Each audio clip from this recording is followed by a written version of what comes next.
Hello, everyone, and happy Monday.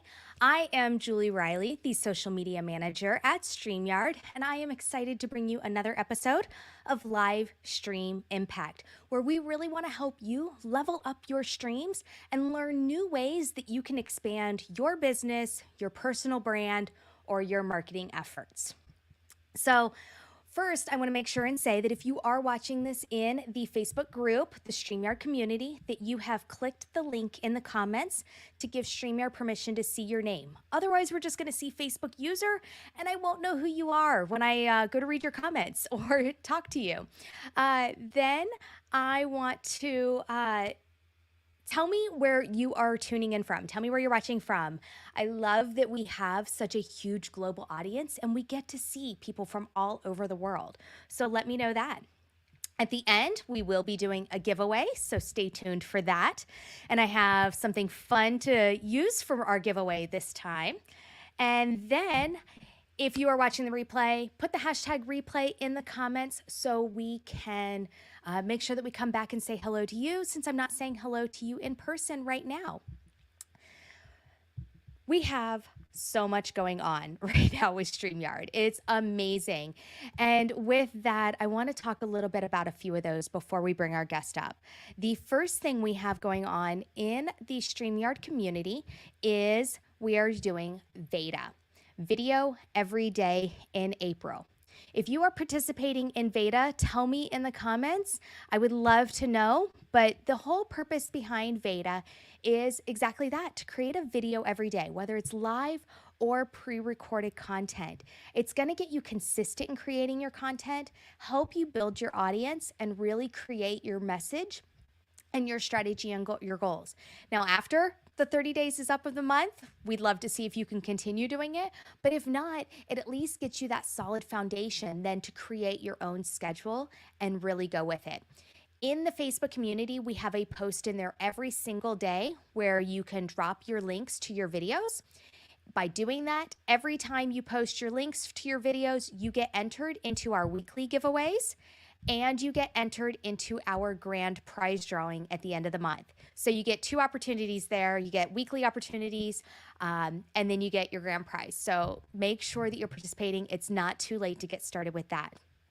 Next, we have coming up this Thursday, I can't believe it's already here, it is the Live Stream Success Summit.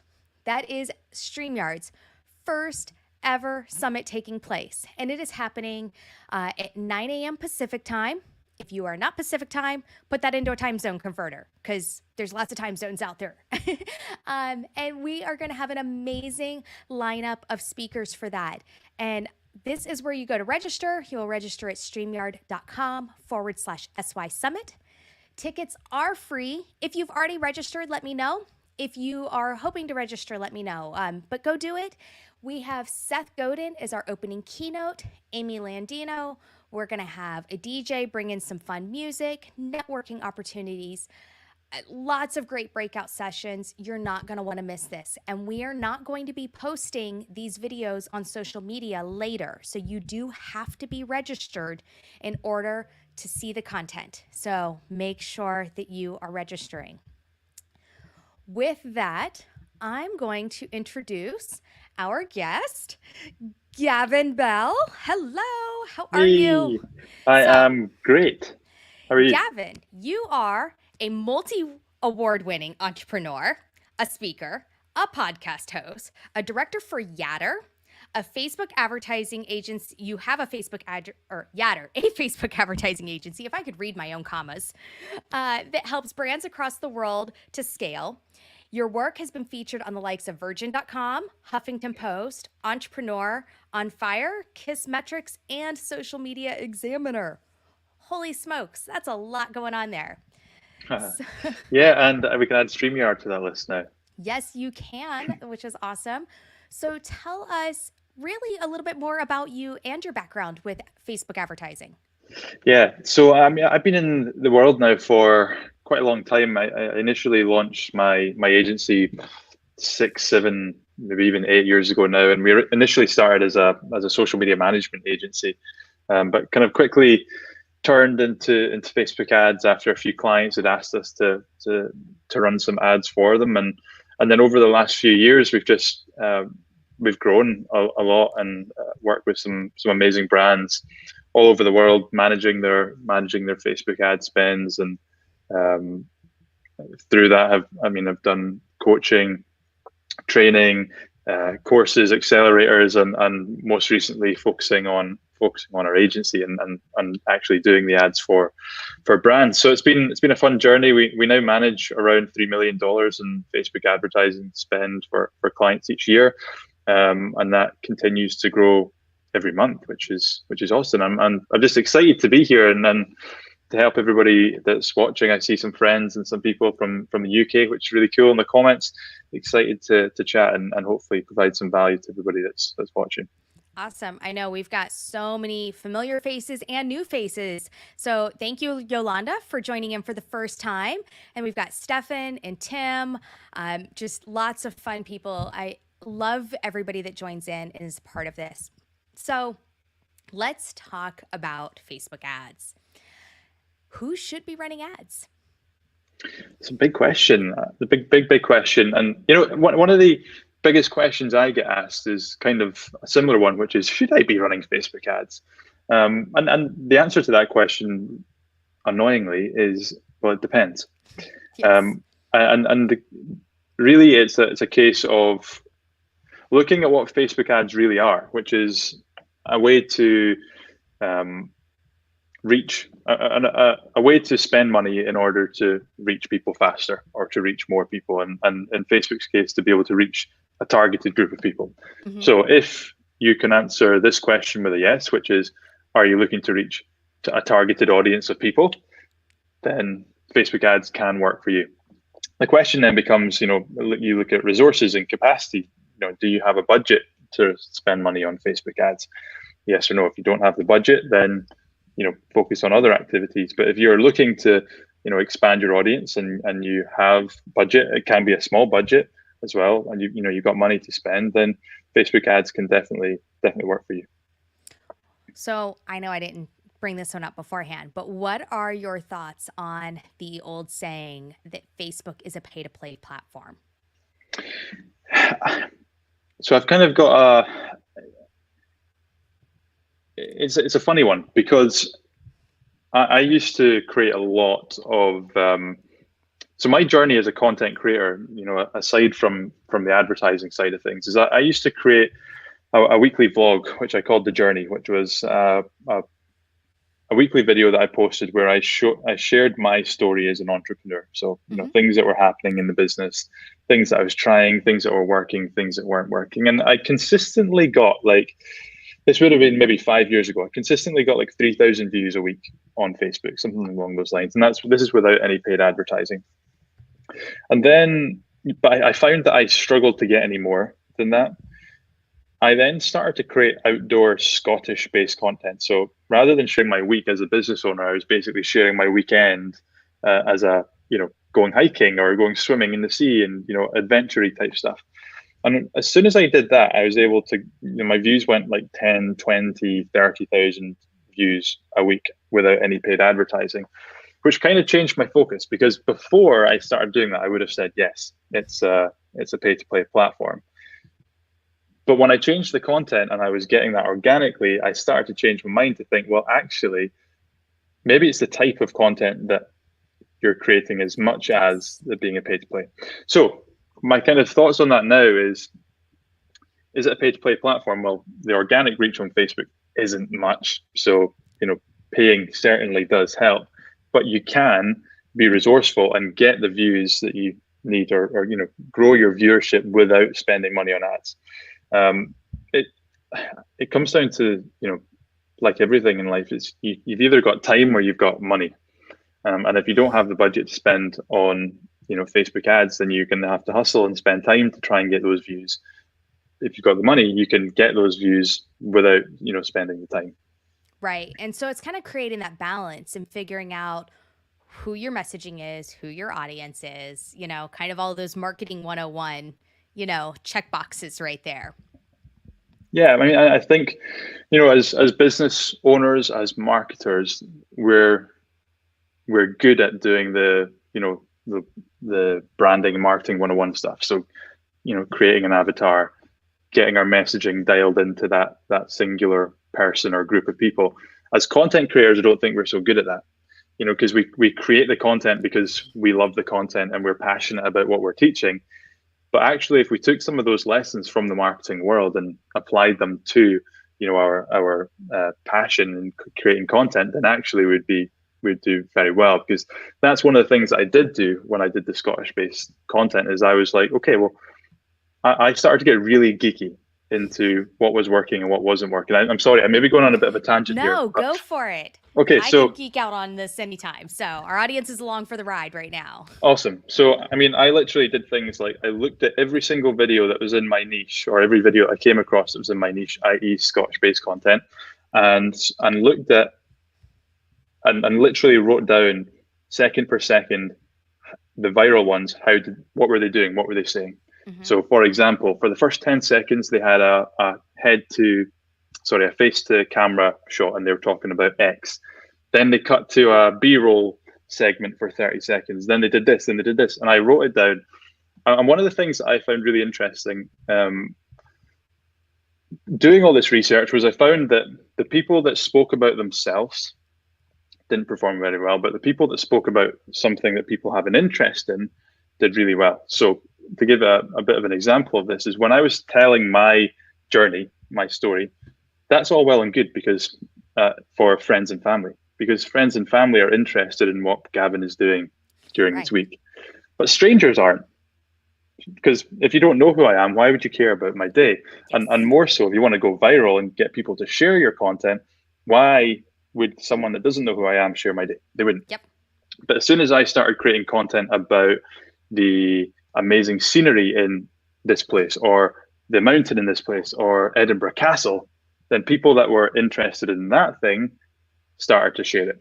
Because it wasn't about me, it was about the thing. Yep, that makes sense. So I went on a tangent there, but hope that was useful. I love it. So are ads just for selling a product?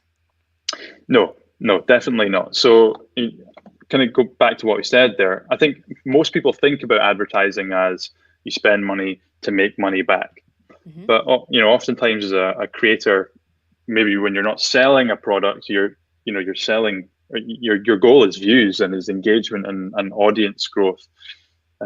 For whatever reason that might be. And ads can do that because you can spend money on Facebook ads with the objective to get more video views, to get more engagement, to drive traffic to your blog or your YouTube channel, whatever it can be. So, ads in its most simple form, or Facebook ads in the most simple form is, being able to deliver a message, i.e. a live stream, a video, to a person that you think is going to enjoy that message.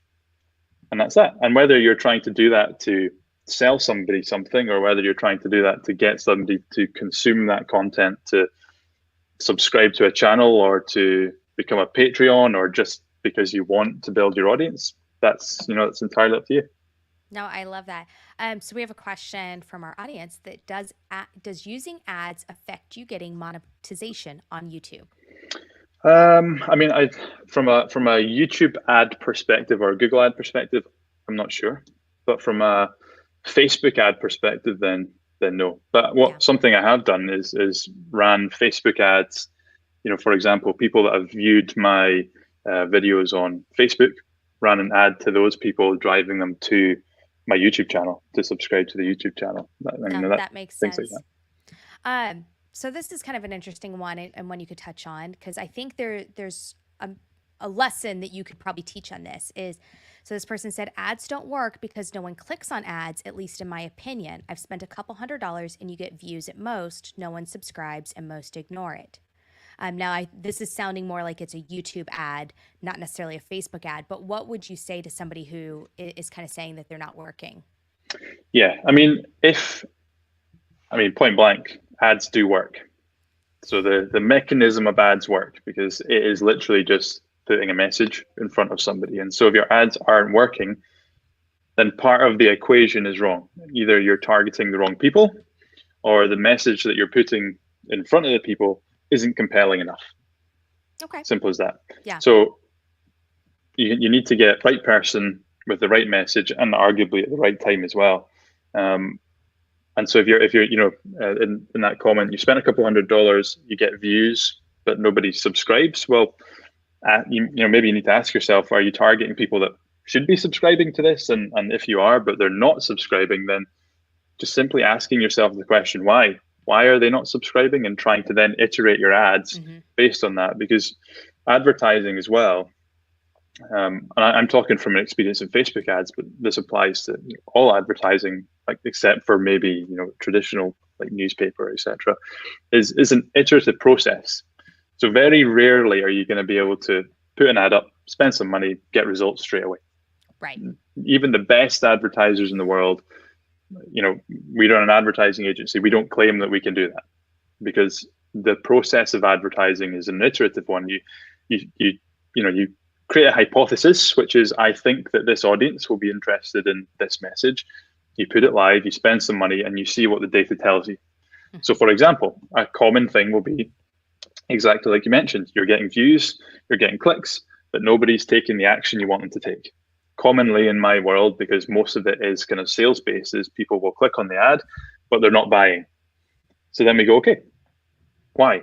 Why are people not buying? And we start to look at why that might be. Now, it's different if it's YouTube, but if it's a website, then you can install software like Hotjar, for example, onto the website and see how are people behaving when they visit the site. And you might find that people are clicking, rather than clicking on the buy button, they're clicking on the menu or a different button. And so you can change the way that the website flows to improve that conversion.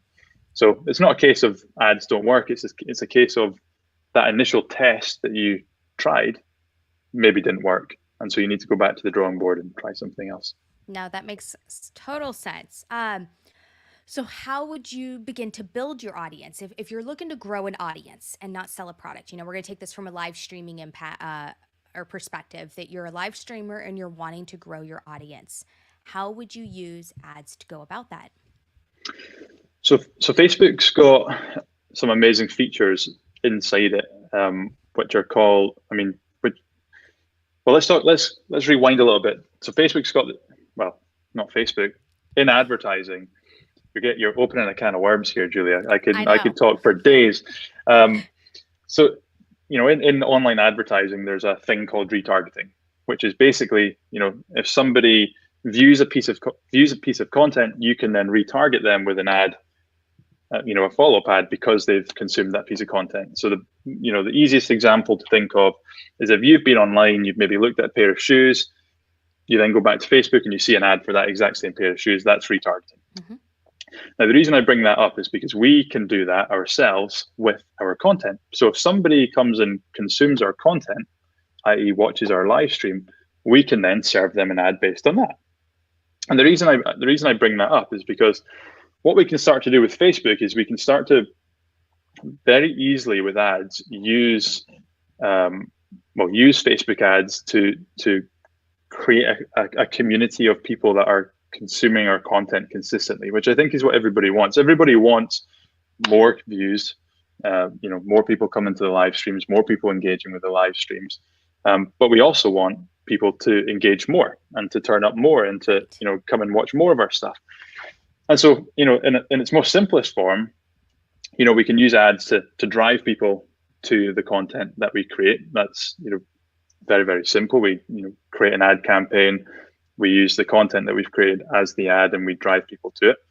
But the reason I bring up retargeting is because I'm not so interested in people showing up once or consuming our video once. I want them to come back and back and back, and to build an audience, because someone watching your video isn't building an audience. Building an audience is someone watching your video, enjoying it, coming back for another one, start to become a fan. That to me, that's what a real audience is. So once people start to consume, your live streams, you can create these things on Facebook called custom audiences. Now I've got loads of resources on all of this stuff, going into the granular technical details of them. But you can create these things called custom audiences, and you can serve ads to people that have consumed your videos. So I'd have two campaigns. I'd have one that drives people to my live streams, and then I'd have other ones that retarget people that have consumed my live streams and send them the latest live stream. Because then people get caught in this loop. They come, they watch your video, then next week they get an ad for your next one. And then the week after that, they get an ad for your next one. And it creates this like content snowball effect, I would call it. Is, you start with, maybe you get, a few viewers watching your video, but then next week you get the new people, but you also get the old people. Right. And then that starts to snowball and you start to actually build an audience. No, I love that. And all of these, on the Facebook side at least, Facebook has built a very amazing ads platform where you can start to create these audiences and segment them out. So you're not like, sitting there with your Excel spreadsheet next to you trying to keep track of all this by hand. So that's one of the nice features that's built into the platform. Yeah, it's very hard for me to explain the kind of technical elements on a stream like this without diving in and share my screen and showing people. But if you take notes on the things that we're saying, like the custom audiences, retargeting, then you just go away and Google it, and there's hundreds of resources on how to technically do them. But it's very, very, very straightforward. Yeah. So if you're someone, we kind of went into this a little bit on that question, but you're doing just tons of live video. What would be the biggest benefit to them? And would they only use it on their existing live videos, or would they take those and do some repurposing? What are your suggestions? So my opinion is on this is you don't want to promote your live stream really to new audiences. Sounds kind of controversial, but there's a reason for this, which is if someone hasn't, which we've kind of touched on with the kind of Scottish stuff, if someone hasn't heard of you before, and this is going to depend on your live stream. Obviously everybody has different live streams that they put out and different topics. For me, I wouldn't promote people to my live stream initially, people that don't know me initially, because I'm thinking, well, if someone doesn't know who I am, are they really going to show up to an hour-long live stream session on Facebook? Right. They might, but they might not. They probably won't either. So what I suggest you do is you take your live stream, you take parts of that and you repurpose them into smaller 1 minute, 2 minute segments where you're answering a very specific question or pain point, or you're talking about something that people are interested in. Going back to the Scottish example, it's that thing that people are interested in. Yeah. Then we use ads to promote that. And as we get people, consuming those smaller pieces of content, once they already know you, that's when you can retarget them into your longer form pieces, because it's essentially going, right, if you enjoyed this 2 minute segment, then I think you're going to enjoy this 30-minute segment. And for them, they're going, I already know that person. I'm much more likely to attend a longer, live stream. Because let's be honest, asking someone, the people that are on this live stream right now, and asking people to attend a live stream on Facebook is quite a big ask. Yeah. It's a lot of time to consume something for live. And so spending money to try and get people to come to your live is going to be tough. You can't do it like people do all the time with webinars, for example, but you can do it. It can be tough, but I would much rather you go down the route of do your live stream, repurpose it, promote those with ads, and then ask those people to come back to your longer form. So really it kind of goes into, again, that textbook marketing kind of adage of get them to know you. They're going to get to know you, so then they get to like you. And once they get to like you, then they're going to work on trusting you. And so it's that know, like, trust. That's kind of that, just, again, marketing 101 of the steps. But I think it's easy as entrepreneurs, as business owners, as people who are trying to do this, you can sometimes forget the simple steps because you're caught up in the moment of, I have to build my audience. And so I go from step A to step D, but I forgot B and C in between there. And so, because you get that excitement, that overzealousness of trying to go forward too fast. 100%. I mean, if where I think content creators go wrong oftentimes is they don't think about their content as their product or their service.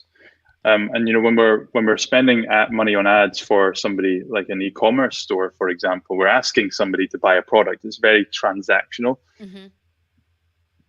But when we're let's say we're promoting a live stream, we're still making an ask. We're still saying, please come and spend an hour of your time with me on this live stream. It's still an ask. Mm-hmm. And although you might be creating the most incredible show in the world that's going to change people's lives, you're still asking them, and they don't know you and they don't trust you at that point when you're making the ask. And so, it's something I always say, it's harsh, is people don't care. No. People don't care. If they don't know you, they don't trust you, they don't like you, they don't care what you have to say. And so you might have the most incredible show in the world, but unless you can make that person care, they're not going to listen to you. And the easiest way to make them care is by creating something short, snappy, that catches their attention, and then making the ask. No, 100%. And I think while your content that you're creating is not a product you're asking people to buy, their time is money. And time is something you can't go buy more of. So they are still giving you something. They're not giving you cash for a transaction, but they are giving you their time. And so I think looking at your content as that is your product is a way to go about it. Exactly that. And if you're targeting, business owners, directors, people of that kind of nature, then arguably time is more valuable to them than than money. So you're actually maybe making a bigger ask by asking them to show up to your live stream than you are to buy a product. Mm-hmm. Yeah, no, definitely. So we're going to kind of go into a little bit of nitty gritty back into the kind of the ads geekiness. What is the difference? So everybody that has a Facebook page out there has this pretty little blue boost button. So there's boosts, but then there's ads. What are the difference? And which one should they be using? That's a great question. So the boost button must make Facebook so much money because it's funny. Facebook gives you these notifications where it'll tell you like your post isn't doing well, boost it to do better, or your post is doing well, boost it to do even better. It's like, okay, yes. It just must make them so much money. So a boost versus an ad in its kind of technical form, I'll try to keep it simple. So when you create an ad campaign on Facebook, you essentially, for anyone that's created an ad campaign on Facebook, you'll know when you click on create, it'll then ask you what ad objective do you want to run? And there's a ton of different options where you can say to Facebook, I want to run a traffic campaign, I want to run a video views campaign, I want to run a conversions-based campaign. Now, when you choose that objective, it's actually more important than you might think, because what that objective does is it tells Facebook how to run the campaign. Now, Facebook has an enormous amount of data on every single person on the platform. I've been on Facebook for like 15 years or something. I've uploaded photos, I've liked posts, I've visited websites. Facebook knows me probably more than I know myself. And so Facebook knows how I'm likely to engage with ads. It knows if I'm more likely to buy sporting products or I'm more likely to click on blog posts but never buy, for example. So when we choose our ad objective, we're actually telling Facebook how to go and find the people that are likely to do that objective, to take that action. So if we select a traffic campaign, we're telling Facebook to go and find people that are likely to click. If we run a conversions campaign, we're telling Facebook to go and find people that are most likely to convert. Now, the reason I tell all this from a boost button question is because when we click on the boost button, we're telling Facebook that we want engagement. So we're actually asking Facebook to optimize for likes, comments, and shares. So one of the things that I always get is, I'm boosting all these posts. I spent so much money and I'm not getting any sales. So, okay, tell me your strategy. Well, I've been boosting posts. Like every post I do, I boost. And you're telling Facebook that you want likes, comments, and shares. So Facebook isn't even optimizing for purchases. There's your problem straight off the bat. Now, when a content creator space, the boosting likes, comments, and shares actually can have some value in it. So some advertising people will tell you never boost a post. Some will tell you boosting posts is great.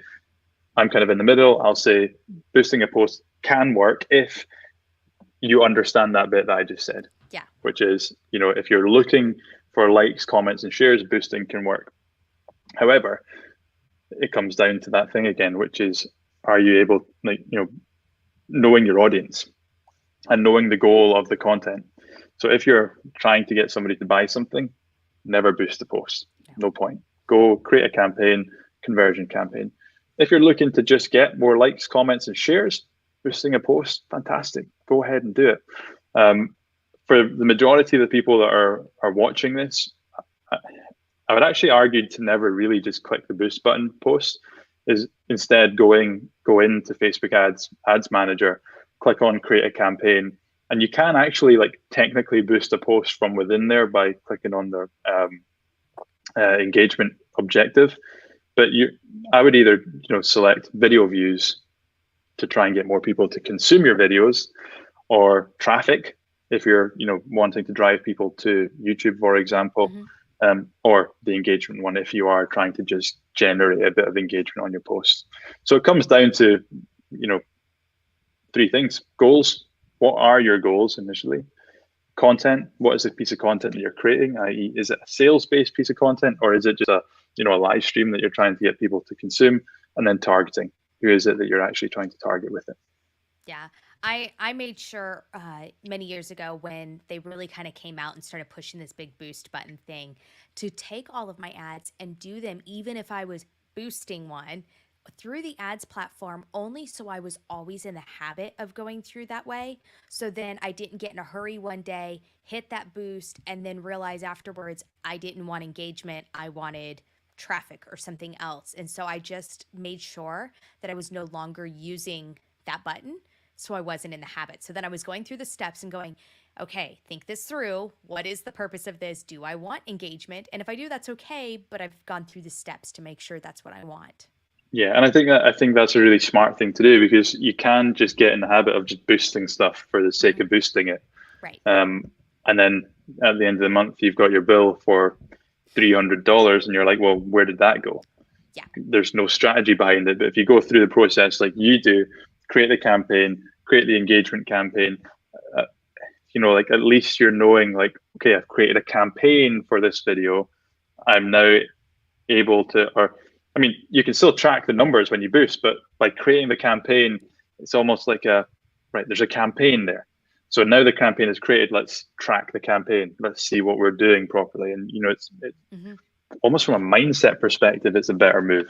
Right. And that was what it was for me. It was the process. And I'm a process oriented kind of person. So if I'm creating that process, then I make sure I create that process every time to go through all of those pieces, because ads, I think, really are very systematic. Once you start doing them, it's that kind of checklist that you go down each time of going, okay, I've got the campaign, I've got the audience, I've got my budget, all the pieces that go to it.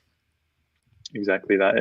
It's like a science experiment. A good ad campaign is like a science experiment. It's like you have your hypothesis, you run it, you see what happens.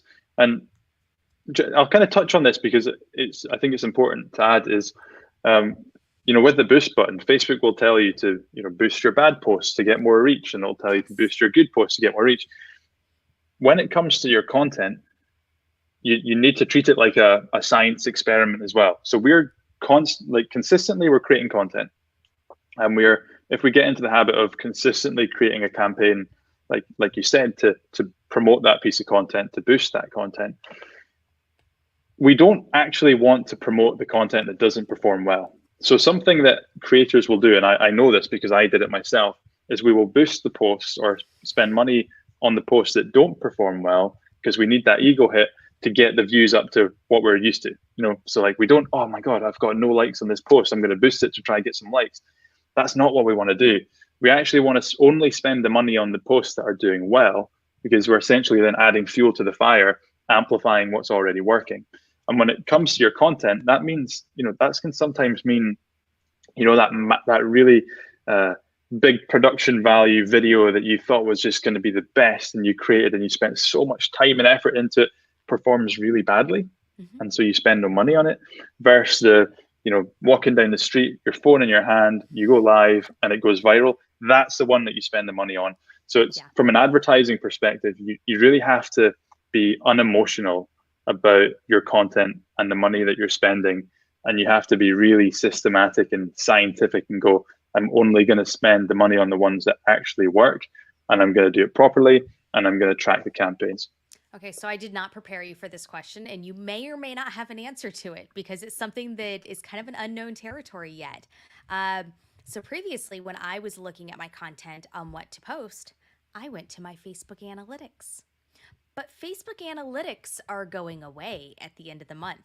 So how do you determine which of your posts are performing to go put ads behind it? And you may not have an answer because this is unknown territory, but what are your thoughts on that? Well, the metric that I used to use, and to be honest, I don't know whether this will still be available or not, was the average watch time for video on Facebook.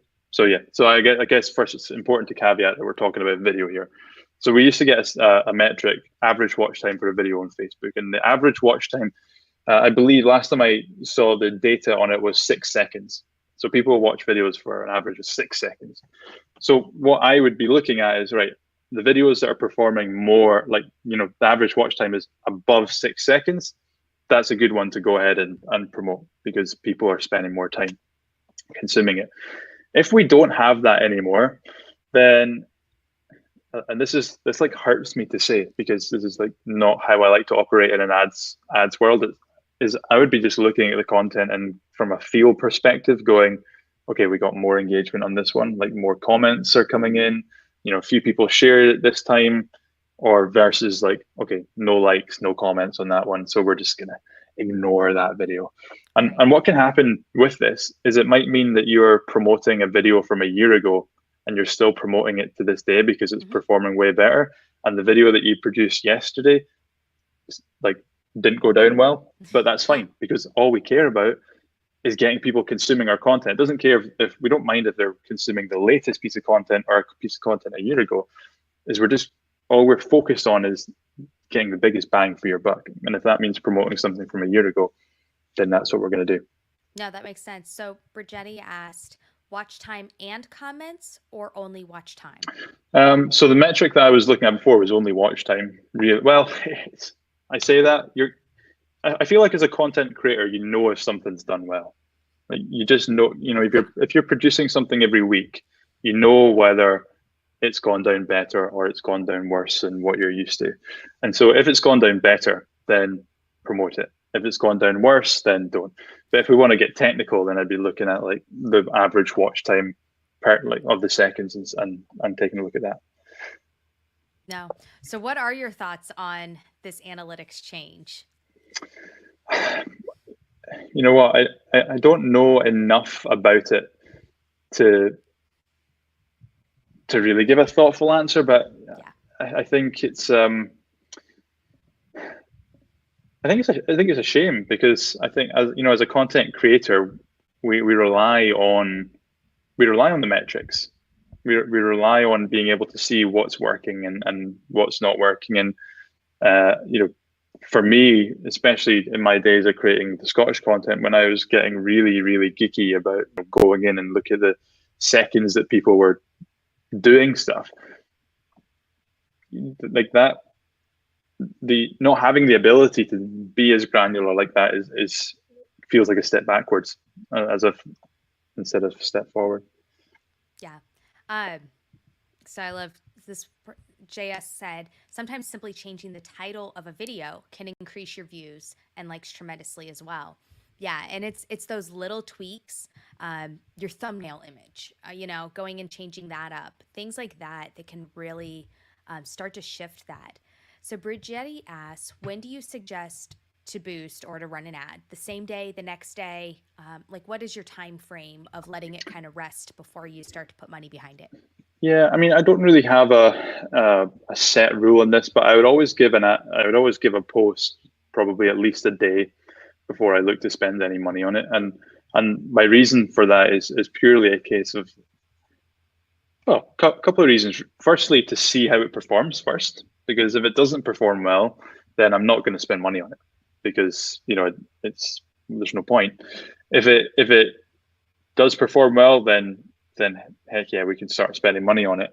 But also, and this may or not be actually true, but I just feel if we start spending money on it straight away, does Facebook really have an incentive to, distribute that organically? Then, well, no, it doesn't. And I don't know whether they would stop the distribution organically, but I ain't trusting them.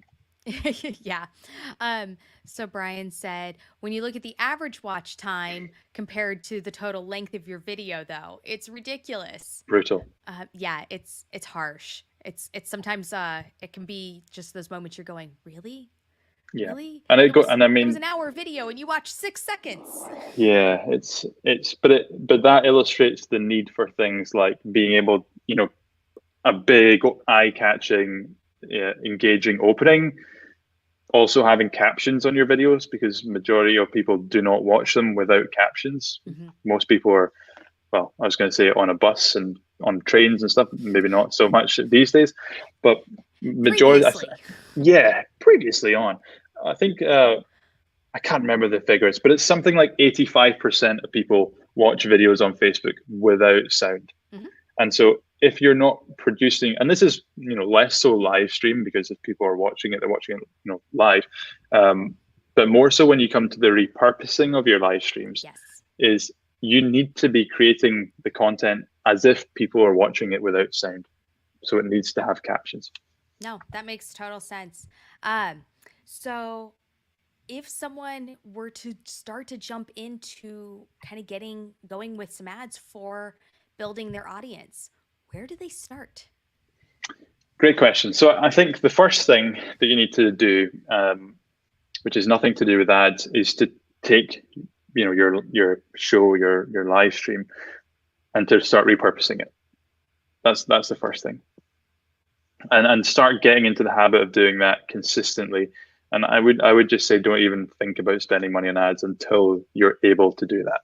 Mm-hmm. The next step is then to start creating campaigns that promote those repurposed pieces of content. Now,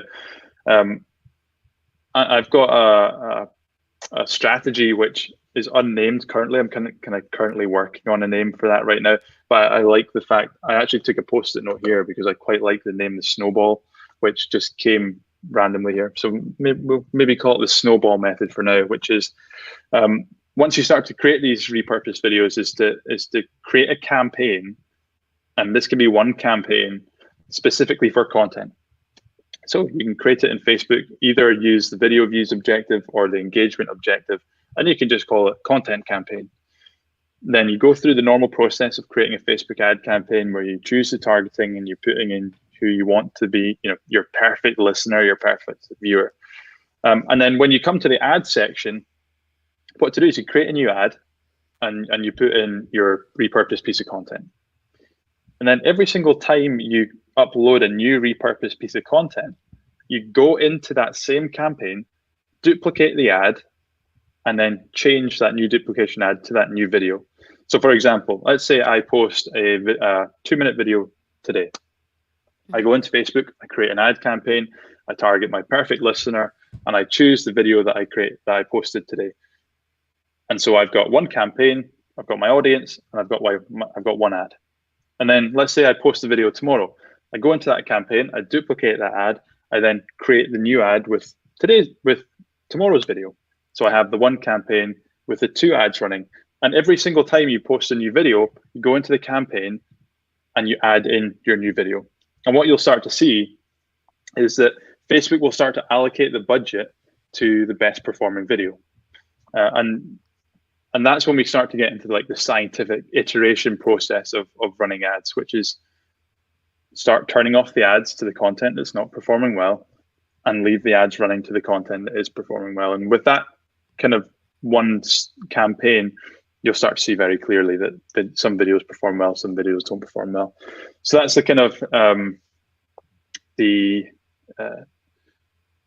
an ad world, if it was like an e-commerce store where we're buying a product, That's what we'd call the prospecting. This is us going Yes. out to new people, trying to find new people to come into our audience.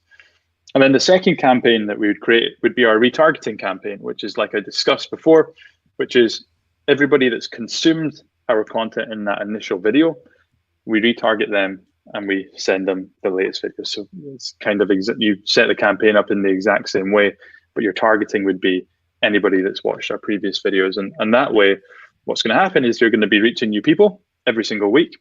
You're putting your new videos into that campaign. So you're seeing which videos perform best. And then everybody that watches your videos are seeing your new videos that are coming in. And that's where the snowball comes. I love There it. you go. And that is Yeah. a perfect description of it, because it is just that snowball effect. It's going to gain that momentum and just keep going. Exactly. And I'm aware that some of these things that I'm talking about are like technical, and they're going to be quite hard to imagine. If you've never been in Facebook Ads Manager, they're going to be quite hard to imagine as I'm speaking. So anybody watching, feel free to email me, message me, and I can share, the resources and tutorials that you need to do those things. I have put in here the best way to get in touch with you on social media. What is the best way to get in touch with you if they have other questions? So you can drop me an email. It's gav@weareyatter.com. Let's see if I'm going to type this right. Let's see if you get it. Pressure's on, Julie. Oh, we Close. are. Hold on. We are, yeah. Wait, We I are. gotta hide that. I realized the typing on the fly. There we go. That's the one. So you can email me, or you can.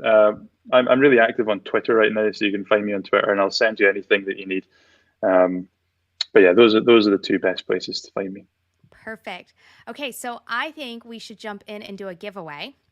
That sounds fun. While we're doing the giveaway, I'm going to ask you the same question. I'm going to pop you up on screen while we're doing that. So you get entered to win the Streamyard mug. All you have to do is put #LoveStreamyard in the comments to win the mug. And so we'll start collecting all of those entries. While everybody is doing that, I'm going to pull that down and I'm going to pop this off. And I want to know from you why you love Streamyard. Oh, great question. I love Streamyard because as a content creator, I just want to be able to create content. That's all I want to do. I want to be able to just switch my camera on, speak, talk, engage with my audience, and StreamYard just makes it so easy to do. It's literally a case of, I did a test myself the other day. I went incognito. I signed up to StreamYard. I went through the whole process to go click on live to see how long it took. And I think it took 87 seconds. So 87 seconds to create an account on StreamYard and then actually go and broadcast. It only took 87 seconds. So it's just so easy to use.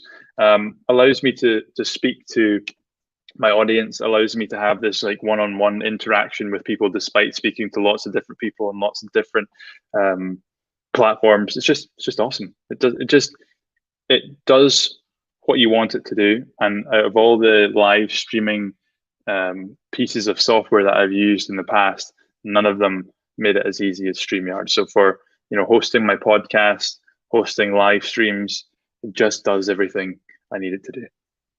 Awesome. I love that. So we're going to give everybody kind of another couple minutes. So make sure you're putting #LoveStreamYard and you get the mug. We'll send it out to you. Joanne gets those sent out pretty quickly through our company that we use for our mugs. And they're awesome. They're the perfect ice cream or soup mug as well, or a very large cup of coffee or tea.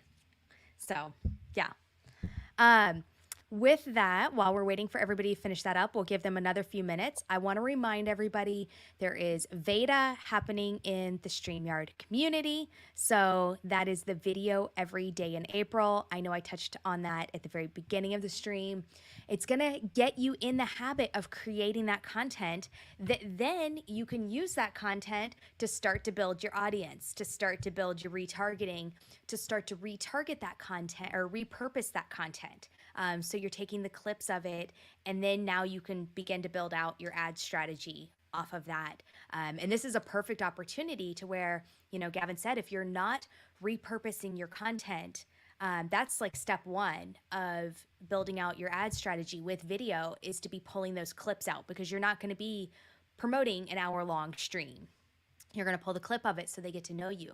So use Veda as the opportunity to start creating that content to then start repurposing it. I think that's a perfect like segue right into that. Can And I then, jump in there, Julie? yeah, Just go so for it. really quickly, is I encourage everybody to Please. do that because me, when I first started my content creation journey, I started with a similar challenge.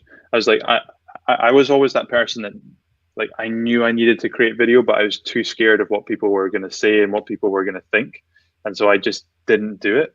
Um, and the only way that I managed to actually do it was by setting myself the challenge of creating a video every single day. And I did that. I did it for 100 days, Nice. and I just did it every day. And the videos were terrible. They didn't get many views, but what they did do was they allowed me to get better on camera. And that was the start of my journey into creating the journey vlogs that I spoke about, and then into the Scottish-based content, which I would never have done if I hadn't done that daily challenge. So if you like, I encourage everybody, whether you don't create content or you do create content to get involved in that challenge, because the amount that you will grow, not just your audience, but personally, will be huge. Yes. Okay. So with that, I think we should do our giveaway. And I'm going to pop up the giveaway tool that Well, now I that's don't have to cool. make my guest randomly pick. I'm going to draw. So we're going to hit that. And our winner is. Da, da, da, da. Who's it going to be? Who's it Yep. going to be? Oh, Oh, my PD 24/7. Awesome. Congratulations. What you need to do is, I'm going to pull that. Email marketing@streamyard.com. Let us know that you were today's winner, and we will get your mug sent out to you right away. I'm going to pull that down. So make sure you send us an email. And then funny, so my PD also asked, again, we'll put up your email and Twitter. He was asking what that was. So my PD, Gav's email is gav@weareyatter.com. And his Twitter is Mr. Gavin Bell. So those are how you can get in touch with him. Congratulations. Do you have any final thoughts to share with everybody? my final thoughts are stick with it. Stick with it. Whether this is whether you need to hear this from a content perspective, or an ad perspective, is I always believe that if you just stick with something, you can't not win. Like you can't fail if you just keep doing something.